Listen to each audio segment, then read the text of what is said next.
में लगी रही थी।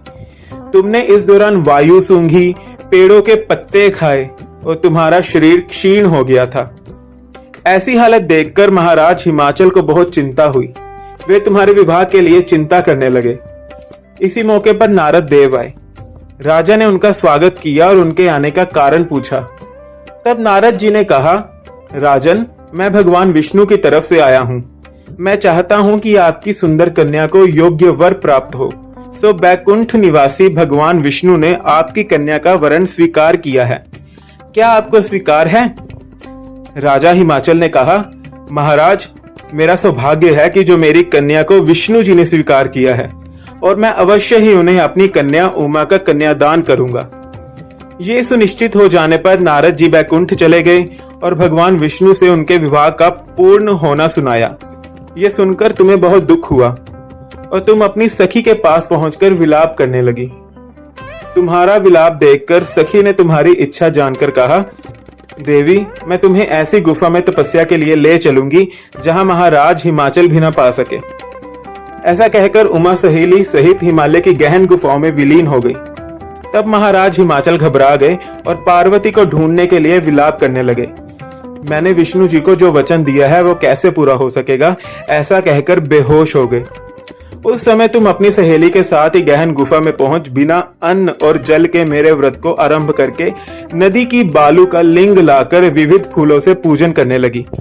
उस दिन भाद्र मास की तृतीया शुक्ल पक्ष हस्त नक्षत्र था। तुम्हारी पूजा के कारण मेरा सिंहासन हिल उठा और मैंने जाकर तुम्हें दर्शन दिए।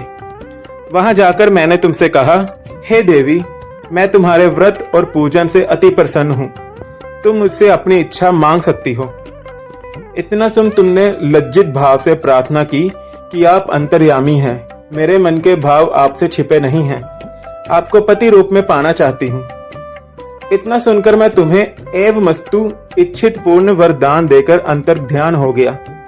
उसके बाद तुम बालू से मूर्ति विसर्जित करने नदी पर गई, जहां नदी तट पर तुम्हारे नगर निवासी हिमाचल के साथ मिल गए। वे तुमसे मिलकर रोने लगे कि तुम इतने भयंकर वन में जहां सिंह सांप निवास करते हैं, जहां मनुष्य के प्राण का संकट हो सकता है, ऐसे पिता के घर की जाने के निवेदन पर तुमने कहा कि पिताजी, आपने मेरा विवाह भगवान विष्णु जी के साथ स्वीकार किया।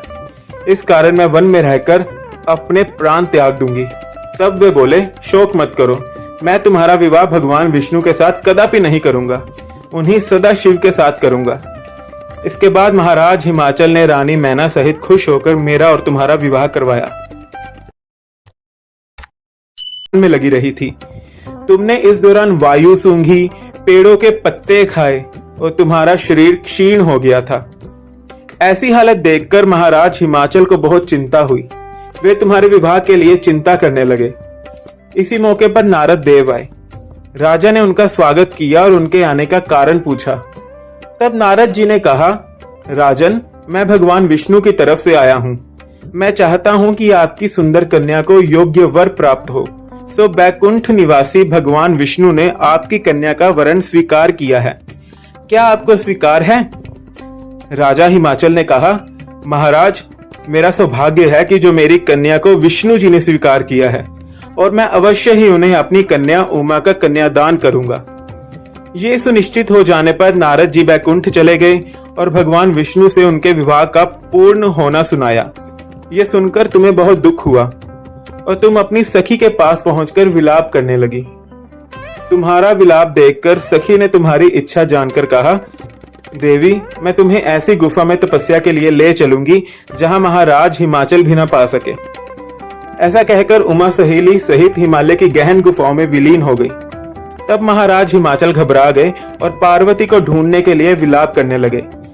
मैंने विष्णु जी को जो वचन दिया है वो कैसे पूरा हो सकेगा, ऐसा कहकर बेहोश हो गए। उस समय तुम अपनी सहेली के साथ ही गहन गुफा में पहुंच बिना अन्न और जल के मेरे व्रत को आरंभ करके नदी की बालू का लिंग लाकर विविध फूलों से पूजन करने लगी।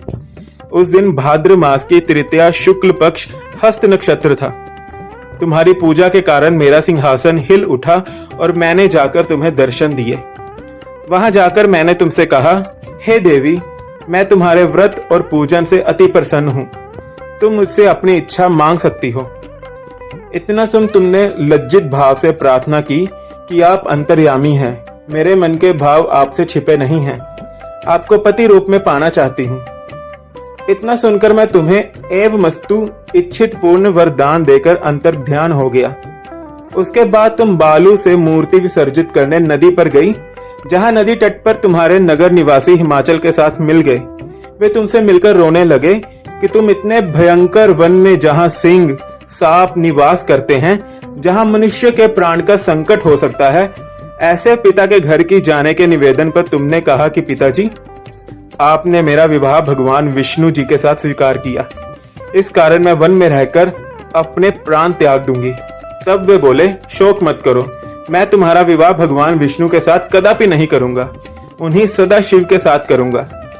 इसके बाद महाराज हिमाचल ने रानी मैना सहित खुश होकर मेरा और तुम्हारा विवाह करवाया।